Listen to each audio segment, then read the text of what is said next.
Okay, तो सबसे पहला सवाल मिस्टर इचिगो की तरफ से निकलकर सामने है, जिनका ये सवाल है भाई आपका ओपिनियन क्या है रॉक और रोमन रेंज को मैच को लेकर। क्या आप इस मैच को देखने के लिए स्टिल एक्साइटेड तो देखो मेरे ख्याल से भाई किसी भी चीज का एक टाइम होता है, ट्रिपल एच ने भाई उस टाइम को मेरे ख्याल से पूरा कर दिया। मैं आपको सही बताऊं तो भाई पिछले साल रेसलमेनिया 40 के अंदर रोमन रेंज वर्सेस रॉक होता तो भाई ये सबसे परफेक्ट चीज होता। रोमन रेंज अगर एक साल और अगर टाइटल रेन को कंटिन्यू कर लेते तो भाई इसमें कोई भी मतलब भाई शर्म वाला बात मतलब होता है भाई। हम लोगों ने कोडी रोड्स का एक साल का टाइटल रेन देखा भाई, इससे बकवास टाइटल रेन कुछ नहीं सकता। पिछले साल रॉक बिल्कुल रेडी था रोमन रेंज के साथ फाइट करने के लिए। पिछले साल रोमन रेंज चैंपियन थे, मतलब वो ट्राइबल चीफ थे सब कुछ। पिछले साल डब्ल्यू वाले रोमन रेंज का मैच कोडी रोड्स के साथ करवा दी और रोमन रेंज वर्सेस रॉक का मैच एक ड्रीम मैच रहा। इस बार तो भाई रेसलमेनिया 41 के अंदर भाई ये मैच होता भी तो इसका बहुत ज्यादा सेंस नहीं बनता। डब्ल्यू वाले ने ऑल्दो इस वाले मैच को इस बार भी नहीं करवाया, साथ से अगला बार करवा सकती, तो मेरे ख्याल से भाई इसका अब कोई सेंस बनता नहीं। देखो ना Roman Reigns versus CM Punk versus Seth Rollins का डब्ल्यू वाले ट्रिपल थ्रेड मैच कर रहा है। मैं आपको रियलिटी बताऊं इस मैच का कोई सेंस बनता नहीं। उसी तरीके से आप डब्ल्यू वाले अगर रॉक वर्सेस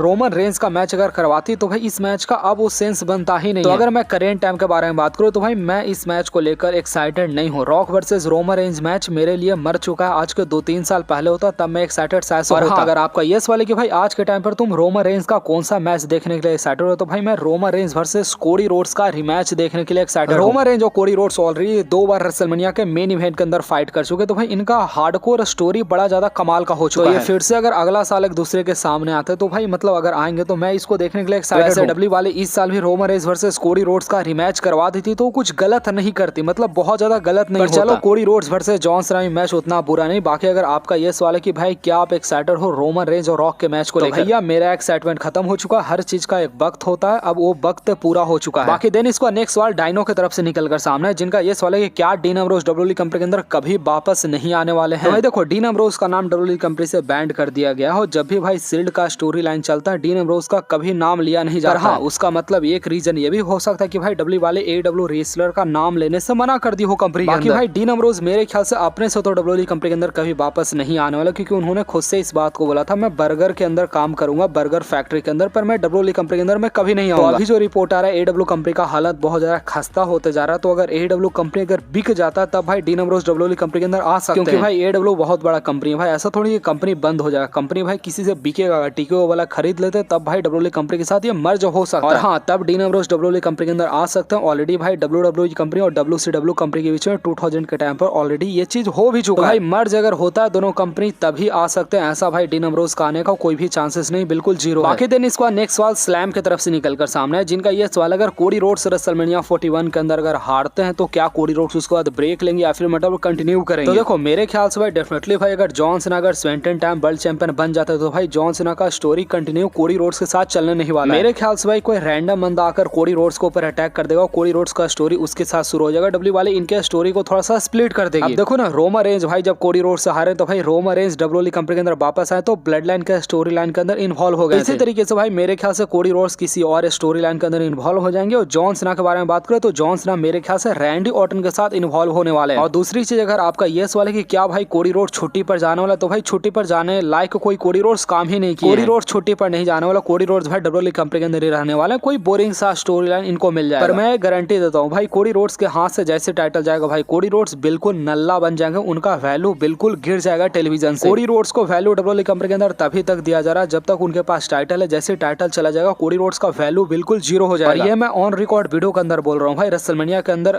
रेसलमेनिया 41 के अंदर अगर कोडी रोड्स हारते हैं उसके बाद आप लोग कोडी रोड्स का हाल देखना बिल्कुल आप लोग आंख के सामने। बाकी दिन इसका नेक्स्ट सवाल किट वर्थ की तरफ से निकलकर सामने है, जिनका ये सवाल है रोमन रेंज सीएम पंक और सेथ रॉलिंस के मैच के अंदर कौन सा रेसलर विन करेगा। तो भाई देखो मेरे को जो लग रहा था भाई शायद से भाई सेथ रॉलिंस जो है वो पॉल हेवन को ज्वाइन कर सकते हैं। सेथ रॉलिंस भाई धोखा दे सकते हैं रोमन रेंज और सीएम पंक को, मतलब सेथ रॉलिंस भाई मतलब पॉल हेवन के साथ आ सकते हैं। भाई अभी जो स्टोरी लाइन चल रहा है इस पूरे स्टोरी लाइन को देखकर ऐसा कहीं से भी थोड़ा सा लग नहीं रहा कि भाई सेथ रॉलिंस जाकर पॉल हेवन को ज्वाइन कर ऐसा भाई पूरे स्टोरी लाइन को अगर आप लोग देखेंगे तो भाई ऐसा कोई फीलिंग नहीं आ रहा भाई। सारा चीज यही दिख रहा है कि हाँ भाई पॉल हेवन जाकर सीएम पंक को ज्वाइन करने वाले। तो मेरे ख्याल से डब्ल्यू वाले इस मैच के अंदर जो भी करने वाली ऐसा कुछ करने वाली मेरे ख्याल से वो मैं प्रेडिक्ट नहीं कर सकता, फिर वो कोई भी प्रेडिक्ट नहीं कर सकता। डब्ल्यू वाले भाई मेरे ख्याल से इस मैच के अंदर बहुत अनोखा चीज करने वाला है जो कि मेरे ख्याल से आप सबको बिल्कुल शॉक करके रख देने वाला है। भैया बस वेट करो भाई, मेरे ख्याल से एक ऐसा मैच है जिसको आप लोग बिल्कुल प्रेडिक्ट नहीं कर सकते हो। वैसे कुछ और प्रेडिक्शन मेरे अंदर आएगा तो मैं आपको जरूर से बताऊंगा, पर फिलहाल सिचुएशन को देखकर भाई डब्ल्यू वाले कुछ न कुछ बहुत अलग ट्विस्ट कर सकते हैं। बहुत सारे रिपोर्ट आए भाई, रिपोर्ट आए कि रोमन भाई अपना एक अलग ब्लड लाइन बना सकते हैं। रिपोर्ट आया कि पॉल हेमन सीएम पंक के साथ ज्वाइन कर सकते हैं। रिपोर्ट आया कि सेथ रॉलिंस के साथ पॉल हेमन ज्वाइन कर सकते हैं। तो भाई मतलब रिपोर्ट तो भाई बहुत सारे आ रहे हैं, पर भाई किसी के ऊपर मेरे ख्याल से मैं भरोसा अभी फिलहाल के लिए कर नहीं सकता। वैसे जैसे रेसलमेनिया 41 भाई नजदीक आ गया, मैं इसके ऊपर एक फुल प्रेडिक्शन वीडियो मैं आपके लिए मैं लेकर आ जाऊंगा। बाकी दिन इसको नेक्स्ट सवाल निकल कर सामने है शंकर की तरफ से, जिनका ये सवाल है कि जेका फाटू का हमें टाइटल रेन आखिर कब देखने को मिलने वाला है। तो देखो मैं मेरे ख्याल से भाई मैं आपको 2-3 बात 100% कंफर्म तरीके से बता सकता हूँ जेका फाटू के बारे में, जेका फाटू के फ्यूचर प्लान के बारे में। सबसे पहली बात भाई जेका फाटू वर्सेस सोलो सिकोआ का मैच रेसलमेनिया 41 के अंदर बिल्कुल होने नहीं वाला। डब्ल्यू वाले भाई उसके बाद ऐसे करवा सकते। दूसरा चीज भाई जो आपका सवाल था क्या जेका फाटू कोई टाइटल विन कर सकते, तो हाँ भाई रेसलमेनिया 41 के अंदर मिड का टाइटल विन करने वाला, इंटरकॉन्टिनेंटल टाइटल विन करने वाले, सॉरी भाई ये यूएस टाइटल विन करने वाला। एले नाइट के पास करेंट टाइम में टाइटल, वही टाइटल को जेका फाटू विन करने वाले, क्योंकि भाई एले नाइट को डब्ल्यू वाले ने भाई फिर से चैंपियन बना दिया जिसका कोई सेंस नहीं बनता। इसलिए भाई एक नया चैंपियन हमें रेसलमेनिया 41 के बाद हमें जेका फाटू देखने को मिलेंगे। और जब जेका फाटू के पास टाइटल होगा तो भाई आपको स्टोरी लाइन देखने में बड़ा मजा आने वाला। इसलिए भाई जेका फाटू यहाँ पर टाइटल 100% कंफर्म डिजर्व करते हैं। और फिर रेसलमेनिया 41 के बाद आपको जेका फाटू सोलो सिकोआ के बीच में आपको शायद से रवलरी या फिर फाइट देखने को मिल सकता है। तो भाई फिर से याद कर लो जेका फाटू टाइटल विन करने वाला रेसलमेनिया 41 के अंदर किसी भी हाल में कोई रोक नहीं सकता। भाई जेका फाटू हमारे न्यू यूएस चैंपियन बनने वाला रेसलमेनिया 41 के अंदर। बाकी देन इसका नेक्स्ट सवाल गैंगस्टर की तरफ से निकल कर सामने है, जिनका ये सवाल है कि भाई क्या ब्रॉक लेसनर डब्ल्यूडब्ल्यूई कंपनी के अंदर आ सकते हैं। तो भाई देखो ब्रॉक लेसनर को लेकर भाई बहुत सारे रूमर आते हैं। ब्रॉक लेसनर अभी तक किसी और कंपनी को ज्वाइन नहीं किए हैं। ब्रॉक लेसनर का हाल ही में भाई जस्ट कल फोटो भी आया जहां ब्रॉक लेसनर बिल्कुल गबरू जवान भी दिख रहे हैं। और मेरे को जहां तक लगता है भाई डब्ल्यूडब्ल्यूई वाले कंपनी को भी भाई शायद से ब्रॉक लेसनर का जरूरत है। ब्रॉक लेसनर आएंगे तो भाई डब्ल्यूडब्ल्यूई कंपनी को और ज्यादा ऊपर लेकर जाएंगे। भाई ब्रॉक लेसनर का नाम लेने में डब्ल्यूडब्ल्यूई कंपनी बिल्कुल भी कतराती नहीं, जैसे डीन एम्ब्रोस का नाम लेने में कतराती। कई बार ब्रॉक लेसनर का नाम ऑलरेडी डब्ल्यूडब्ल्यूई कंपनी के अंदर लिया जा चुका है। जैसे पॉल हेमन जब हॉल ऑफ फेम के अंदर इंडक्ट हो रहे थे तो पॉल हेमन ने साफ तरीके से ब्रॉक लेसनर का नाम लिया था। इसके अलावा ट्रिपल एच भी जब लंदन के अंदर गया था वहां पर भी उन्होंने ब्रॉक लेसनर का नाम लिया था। इनफैक्ट ब्रॉक लेसनर 1 महीना पहले इंटरव्यू भी दिए थे जहां ब्रॉक लेसनर खुद से इस बात को एक फैंस को बोले थे कि हाँ भैया मैं डब्ल्यूडब्ल्यूई कंपनी के अंदर मैं वापस आने वाला, तुम लोग जल्दी देखने वाले। तो ये सारा चीज को अगर हम लोग देखो तो भाई ब्रॉक लेसनर का आना डब्ल्यूडब्ल्यूई कंपनी के अंदर उतना मुश्किल नहीं है। डब्ल्यू वाले मेरे ख्याल से भाई या तो बुला नहीं रहे या फिर ब्रॉक लेसनर नहीं आ रहे। बाकी भाई केस के बारे में बात करें तो मेरे ख्याल से भाई केस का क्या यार, केस तो चलते रहता है। विंस मैकमैन को क्या हुआ, जेल नहीं गया विंस मैकमैन, उनका केस खत्म हो गया। तो मेरे ख्याल से डब्ल्यू वालों को भाई जिस दिन ब्रॉक लेसनर का जरूरत होगा भाई उनका केस भी खत्म हो जाएगा। ब्रॉक लेसनर बहुत आसानी से डब्ल्यूडब्ल्यूई कंपनी के अंदर आ भी सकते हैं। मेरे ख्याल से आप लोगों को क्या करना होगा भाई, आप लोगों को मेरे ख्याल से वेट करना होगा। रिपोर्ट ऐसा आ रहा है कि भाई जो गुंथर का मैच होगा, गुंथर और जेउस होगा, उसके बाद हमें ब्रॉक लेसनर वहां पर देखने को मिलेगा। तो भाई रिपोर्ट बहुत सारा है, ब्रॉक लेसनर ऐसे देखने को मिल सकता है, वैसे देखने को मिल सकता है। मेरे ख्याल से रेसलमेनिया 41 आप लोगों को वेट करना होगा। रेसलमेनिया 41 एक लास्ट होप देगा आप सबके माइंड में कि हाँ भाई ब्रॉक लेसनर आपको देखने को मिलने वाले हैं। बाकी भाई आज का वीडियो इतना ही रखते हैं भाई, हम लोग मिलते हैं आपसे नेक्स्ट वीडियो के अंदर। बाकी आप लोग ब्रॉक लेसनर को देखना चाहते हो फिर नहीं देखना चाहते हो आप लोग इस बात को बताइएगा, और सारे लोग चैनल को सब्सक्राइब करके वीडियो को लाइक करना सारे लोग मत भूलिएगा।